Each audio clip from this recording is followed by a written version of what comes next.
Bitcoin, please go to moon. Stop going sideways now. Don't ever say we going down to 1K, but Mr. Novograd say we have bottomed out. Bottomed out. Novograd is bullish. Bottomed out. Don't ever rise is bearish. Barrett target is 13 times there. Novograd is bullish. Bitcoin could be at 40,000. Let us go to moon. За сайн байцгаана уу? 2019 оны 6 сарын 15-ны өдрийн мэнд төргий. За энэ 7 хоногийн сүүлээр бол биткойны ханш өссөн. Энд өсөх олон шалтгаан байгаа. Одоогоор биткойны ханш $8608 байна. $8720 хүрсэн байна. Өнөөдөр баг зэрэг унаад $8608 тэнцээ байна. За Coinbase. Энэ Coinbase бол Калифорни мужийн Сан Франциско хотод крипто валютын бирж байгаа. Энэ дээр бол Bitcoin Cash, Ethereum, Classic, Litecoin эднээсээр бол крипто валютад арилжаа хийн. Бас fiat мөнгөний арилжаа хийдэг. 32 он улсад салбар нэгжтэй. За 190 оронд ингээд хамарч үйл ажиллагаагаа явуулж байгаа юм бирж байна. Энэ бол хувийн бирж 12 онд үүссэн байна. За энэ Америкийн холбооны улсад үүссэн бирж бол нэлээд хууль эрх зүйн хувьд бол баталгаажсан. Үйл ажиллагаагаа өргөн цар хүрээтэй явуулж байгаа ийм бирж өөрийн одоо карт гаргасан байна. Visa картаа хамтарч ажиллаад ингээд дебет картаа гаргасан байна. Энэ дебет картыг эзэмсснээр бол энэ та өөрийнхөө одоо банкнд байгаа мөнгийг Coinbase Visa дебет карт руу шилжүүлээд ингээд арилжаа хийх боломжтой, зарцуулах боломжтой зах зээл дээр мөн дэлхийн маш олон орнд бол яг биеэрээ биш пин код ATM-ээр дамжуулаад өөрийнхөө мөнгийг авах хийх боломжтой болох нь байна. Мөн өөрийнхөө криптог бол ингээд хадгалж болох нь байна. Өндөр нууцлалтай. За нөгөө нэг үйлд нь бол аппликейшн ашиглаад энэ юунуудыг энэ Apple, Google Pay, iOS платформ дээр ажиллах боломжтой юм одоо карт гаргасан. Мөн та өөрийнхөө доллар, евро, биткойны гүйлгээ ханш үлдэгдлийг бол ингээд нэг доороос хянах боломжтой юм карт гаргаж ирсэн юм сайн мэдээ байна. Энэ бол одоо маш сайн мэдээ. За энийг жоохон дэлгэрэнгүй тайлбарлахыг оролдъё. Cointelegraph гэдэг крипто мэдээ өгдөг юм мэдээллийн сайт байгаа. За энэ Coinbase бол Америк холбооны улсад бол үүсгэгдсэн төрөвчтэй юм бирж байгаа. Visa debit картыг гаргаад Европын 6 улсад бол ингээд нэвтрүүлж байгаа гэсэн мэдээллийг CNBC бол 6 сарын 11-нд мэдээлсэн байна. Энэ ямар улсууд гэхээр энэ Испани, Герман, Франц, Итали, Ирланд, Нидерландд байна. За миний мэдхийн бол Герман, Япон хоёр бол крипто валютыг бол мөнгөтэй адилтгаж үзэж байгаа. Бусад улсуудын бол сайн сонсогдоогүй. Ерөнхийдөө бол ингээд ер нь дебет карт, визагийн Coinbase бирж гаргах чинь гэдэг бол крипто валютын дээр суурилсан крипто валютын гүйлгээг бол хүлээн зөвшөөрч гэсэн үг энэ улсуудад. Ингээд iOS, Android дээр суурилж явагдана. За ингээд Teller машинаас бол fiat мөнгөө татаж авч fiat мөнгөө крипто валютах болох боломжтой ийм үйлдэлүүд гарч ирж байна. За үүний нэг туршилтын журмаар бол анх удаа 4 сард бол Англид нэвтрүүлсэн байна. Ингээд PaySafe гэдэг компаниар дамжуулж энэ санхүүгийн механизмаа хэрэгжүүлж байгаа. За ингээд энэ Сан Францискод суурилсан бирж бол сүүлийн саруудад бол 50 улсад бол энэ үйлчлэгээ үзүүлж байна. Мөн Coinbase бол энэ USDC stable coin-ыг дэмждэг 25 улсад энэ нь бол бас арилжааг үлгээ хийдэг гэсэн үг. Иймэрхүү мэдээлэлүүд байна. За энэ Coinbase-ийн бизнес талыг хариуцсан президент бол президент Эмили болохоор бид бол decentralized буюу төлөрсөн бус биржүүдийг бол одоохондоо яг одоо бол дэмжихгүй гэж ярьж байна. Өнгөрсөн жил бол эднээс Paradex гэдэг платформыг худалдаж авсан. Тэгээд Choi бол хэлэхдээ энэ ерөнхий санаа нь бол энэ ойлгомжтой болтол нь бол одоохондоо биднээс харцсан жагаад энэ талбарын хөрөнгө оруулалт эднээс дээр бол ажил нь одоохондоо л яг энэ төлөрсөн бус зах зээл бол сонирхлын татахгүй байна гэсэн иймэрхүү мэдээлэл тавигдсан байна. За энэ USDT stable coin-ыг бол та бүгд мэдж байгаа. За энэ exchange дотор биржүүд дээр санхүүгийн том хүчирхэг магнат бол гаргасан байгаа. За энэ Poloniex гэдэг биржийг авч ирсэн энэ компани бол Poloniex. За Poloniex энэ бирж байна. За Poloniex бирж одоогоор 75 дээр байрлаж байна. Энэ бол ICE компани авсан бирж байгаа. USD coin хаанхын coin вэ гэхээр энэ бүгдээр вебсайт руу норж үзье. За stable coin-уудыг бол Америкийн SEC гэдэг санхүү хөрөнгөний биржийн комисс шаардлага тавьдаг. Ямар нэгэн fiat мөнгөөр баталгаажсан байх ёстой гэдэг. За Circle болон Coinbase хоёрын нэг бол гаргасан байгаа. Сая бол энэ Coinbase дэмждэг гэдэг талаараа энэ карт гаргасан өөрийнхөө сайтн дээр бичсэн байсан. Circle-ийг бол ICE гэдэг энэ том компани эзэмшиж байгаа. За нөгөө нэг сайн мэдээ бол энэ Bakkt бол энэ нэлээд дээрээс яригдж байгаа бирж дээр гарах уу, futures арилжаанд орох уу яах уу гэдэг юм мэдээлэл гарсан байгаа. За ингээд энэ сарын 7 сарын 22-наас бол энэ Bakkt бол futures арилжаа гарах юм мэдээлэлүүд тавигдсан байна. За энэ нөгөө ICE гэдэг компани эзэмшдэг.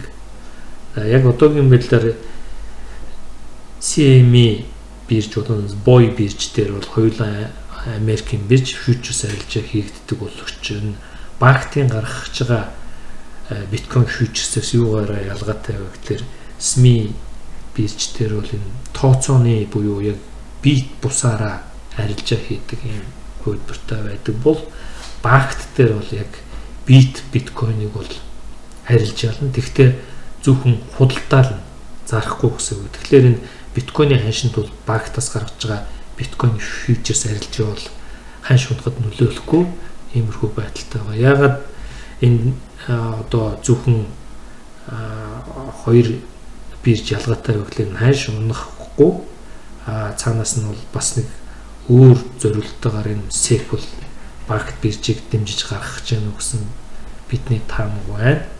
За Bakkt-ийн талаар яг өөрийнх нь сайт дээр бол юм бичигдсэн байгаа. За энэ бас л Америкийн том одоо тунд урдаг хөрөнгө санхүүгийн магнатуудын гаргасан энэ одоо futures арилжаа гарч ирэх гэж байна. За Bakkt-ыг бол бас л энэ ICE гэдэг том санхүүгийн байгууллага эзэмшдэг. За энэ ICE гэж юу гэдгийг талаар бүгдээрээ Wikipedia-гаас харъя. Intercontinental Exchange буюу энэ Америкийн компани байгаа.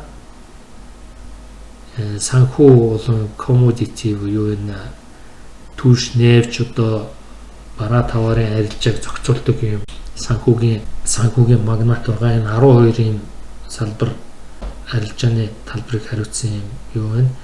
Futures арилжаа Америк, Канада, Европ дээр хийдэг. ийм том санхүүгийн байгууллага байна. Мөн Нью-Йоркийн хөрөнгөний биржийн эзэмшигч байгаа энэ компани.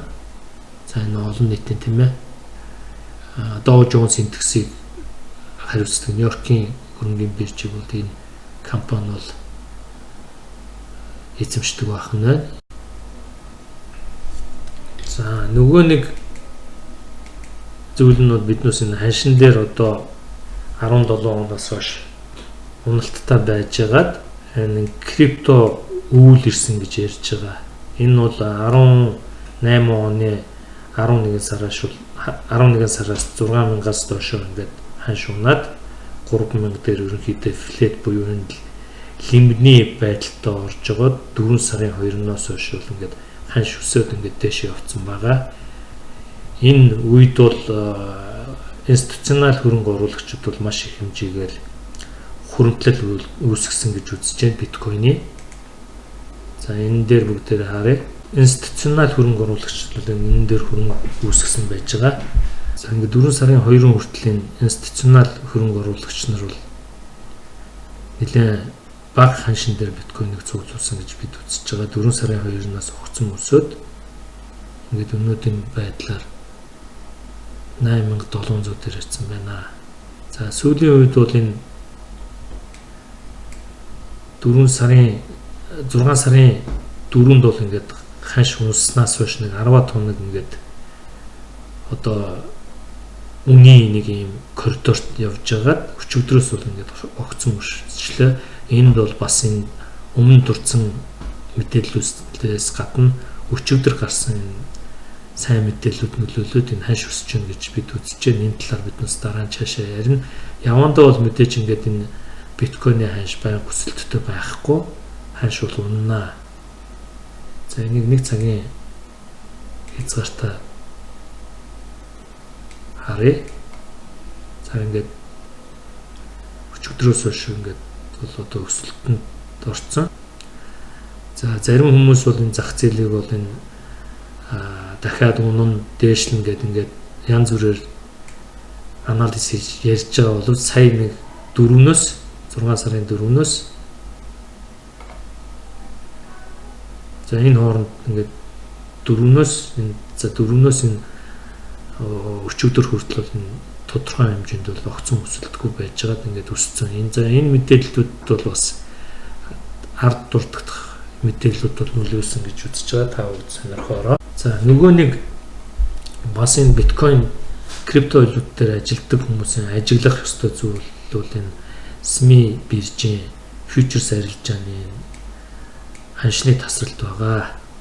Энэ дээр бол биднээс энэ өмнө ярьжсэн 5 сарын 19-нд бол ханш тасарсан бараг $1000. Энийг бас мартаж болохгүй. За нэг цагийн нөгөө энэ. За энэ харж байна. Энийг бол нөхөж одоо хаагааг байгаа. Энэ бол хаагддаг. Ер нь бараг 80-90% нь бол энэ тасралтыг хаана. Бусад энэ 5 дахь өдрүүдэд болсон энэ ханшны тасралтууд бол бүгдээр нөхөгдсөн гэсэн үг. За энэ сайн мэдээлэлээс бол ханш өсөж байна. Бидний үзэж байгаагаар бол ерөнхийдөө явандаа бол ханш одоо ингээд 8000 дээш ороод буцаад унах магадaltaй. Унаад биднээс бол энэ 7800-ийн төвшин. За ингээд 7000 гэдэг энэ эсэргүүцлийн шугам буюу ийшээ орох юм бол за энэ та бүгд анзаарч байгаа бох тийм ээ. Энэ ханшны тасралт болсон 7100-ийн ханшийг ингэж нэвтэлж орох юм бол доошоо унах магадaltaй гэж тооцож байсан бол сайн мэдээлэл гараад дэш өссөн байгаа. Ерөнхийдөө бол ингээд ханш бол тодорхой хэмжээний дараа унах нь ойлгомжтой. Энэ талаар бас мэдээлэл ингээд бүх мэдээллийг аваад та бүгд энэ олон мэдээлэлүүд дундаас өөрсдөө алдагдaltaгүй арилжаа хийх шийдвэрээ гаргах хэрэгтэй. Happy 24 клуб бол ерөнхий ханшны өсөлт явагдаж байгаад явандаа үнийн тохиргоонд орж энэ хавцаа одоо ирнэ гэж үзэж байна. Энэ 7400-аас доош орох юм бол доош унах магадaltaй. Энэ ханшны савлгаан дээр бол та бүгд өөрийнхөө арилжах, худалдаа авах шийдвэрийг гаргаж ашиг хийх боломжтой. Алдахгүй байх шаардлагатай. За нөгөө нэг мэдээлэл бол энэ Master Visa одоо том санхүүгийн байгууллагууд Uber, PayPal гэднээс бол энэ крипто мөнгийг ашиглана гэсэн юм мэдээлэлүүд гарсан, ийм сайн мэдээллүүд байна.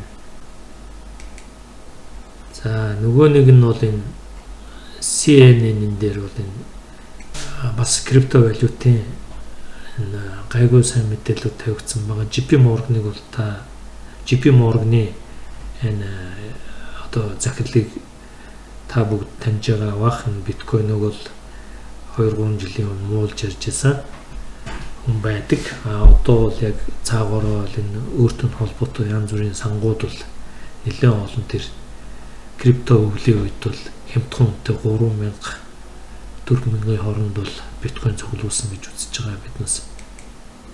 За нөгөө нэг мэдээлэл бол энэ терроризм мөнгө угаалттай эсрэг тэмцэх Америкийн том байгууллага бол бас юм хязгаарлалт тавиад эхэлсэн.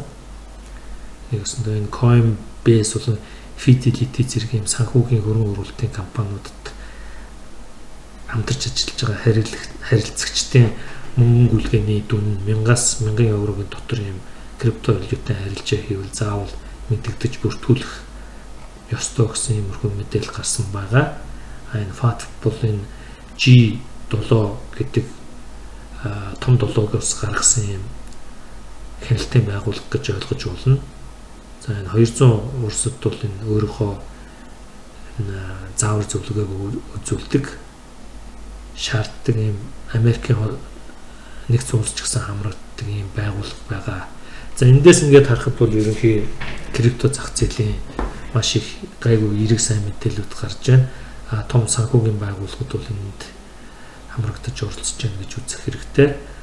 Coinbase энэ ICE компани одоо Circle компани Poloniex-ийг худалдаж авсан энэ ICE компани одоо охин компани бол Rothschild-тэй холбоотой. За та бүгд надаар хэлүүлэлтгүй Rothschild гэдэг бол ямар хүн мүү одоо Warren Buffett ингээд Goldman Sachs гэднээс бол энэ дэлхийн санхүүгийн байгууллагыг атгаж яадаг юм том хүмүүс энэ крипто зах зээлүүд хөрөнгө оруулж удирдах чиглэлтэй орцсон явж байгаа юм байна. За энэ бүх шалтгаанаас бол биткойны ханш маань одоо ингээд дэше бага зах зээл өссөн. Үнийн тохироонд ингэж доошо орохгүй явж байгаа гэж үзэх хэрэгтэй. За төгсгөлд нь би энэ бас BitMEX гэдэг энэ одоо бирж дээр маржин арилжаа хийдэг ийм одоо талбар байдаг. Энэ дээр өөрийнхөө хөрөнгийг фьючерс арилжаа маягаар хийж, маржин арилжаа хийж өсгөх боломжтой ийм үйлдэлүүд байдаг. Мөн буруу хийвэл алдах магадaltaй ийм байгаа. За Binance дээр та бүгд ингээд сайтрын доош ингээд үзэнгүүдийн доор download гэдэг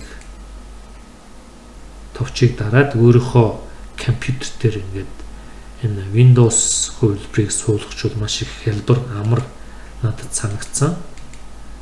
Одоо би та бүгдэд үзүүлээ энэ яагаад энийг яриад байна гэхээр энэ за ингээд айгүй